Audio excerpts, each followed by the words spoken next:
Hey there, it's Dusty Thunder again with another Reddit story for you. This one is titled, Am I the Astronaut for Embarrassing My Daughter for Her Own Sake? My 40 female daughter, Dana, 17 female, has a stutter. Sometimes it is even hard to understand what she's trying to say and connect her words.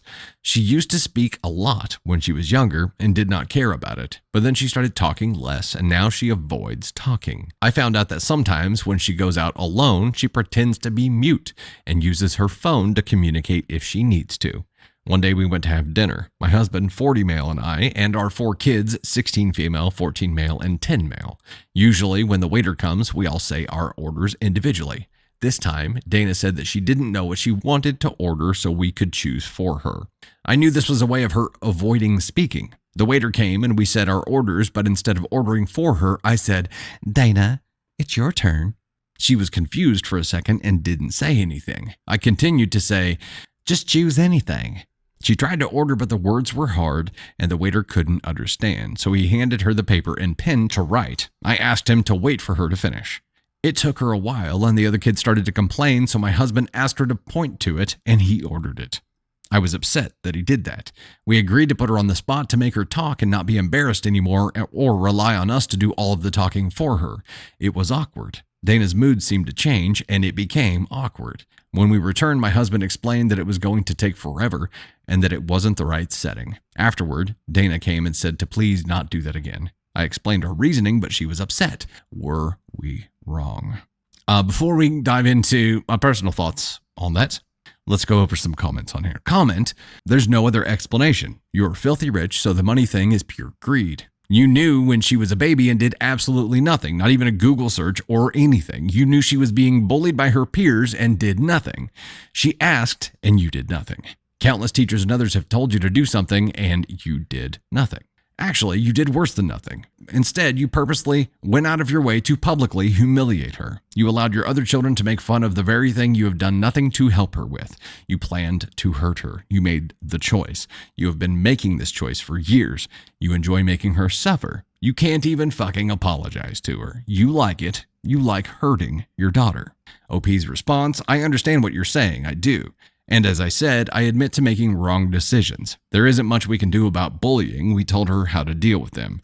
We are trying to fix stuff, and I am working on that. I didn't mean to humiliate her. Our kids aren't mean. They don't do it to make her feel bad. They're just siblings. But we stop them whenever anyone says something mean. I find it hard to apologize because I don't usually apologize to people younger than me, especially as a mother. The fuck? What? Is that some kind of unwritten policy? You should never apologize to someone younger than you. What Great Depression poster did she find this policy on? I know that this might not be the best according to many comments, but I am planning to put that aside and apologize, both my husband and I. I love my daughter and won't enjoy hurting her. She is a part of me.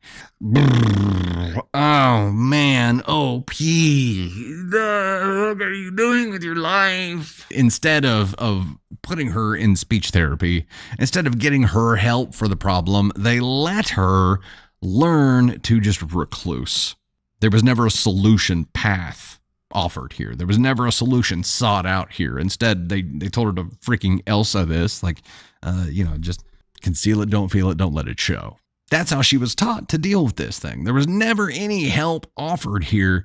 The fact that they have this mentality of, I don't usually apologize to people younger than me, makes me think that they might also have some kind of mindset about admitting weakness in trying to find like a medical reason for being something wrong. I'm the first one to say words are freaking hard. In this case, if your kid has a stutter, wouldn't you want them to have the opportunity to overcome that? Instead, they took the just deal with it route and then literally just embarrass her on purpose as a way of overcoming. You think that's going to fix the stutter? Putting her on the spot and embarrassing her? Do you think that's going to fix it? That and the I don't apologize to people younger than me, those two make sense together. Rub some dirt on it and walk it off mentality. It will not work for this. The question here was, am I the astronaut for embarrassing my daughter for her own sake? Yeah, this was a terrible thing to do. And it's not just this one thing. It is a lifetime. It is 17 years worth, or ever since she started to try to talk. Let's say Friggin' 16 years worth of mistakes that have compounded and compounded and compounded and culminated to this one moment where you were like, YOLO. I'm going to send it. I'm going to take all of these bad decisions I've ever made. I'm going to make one that outdoes them all. And I'm going to intentionally embarrass her in front of people. Like, that's going to fix it. Yeah, Ma, you're an ASCOM 1. This is redonkulous. Like, you can connect to resources to get speech therapy at no cost. Money was never a prohibitor for this. It was pride. And that makes it so much worse. So there's still hope for OP's daughter, not for OP. Point of no return.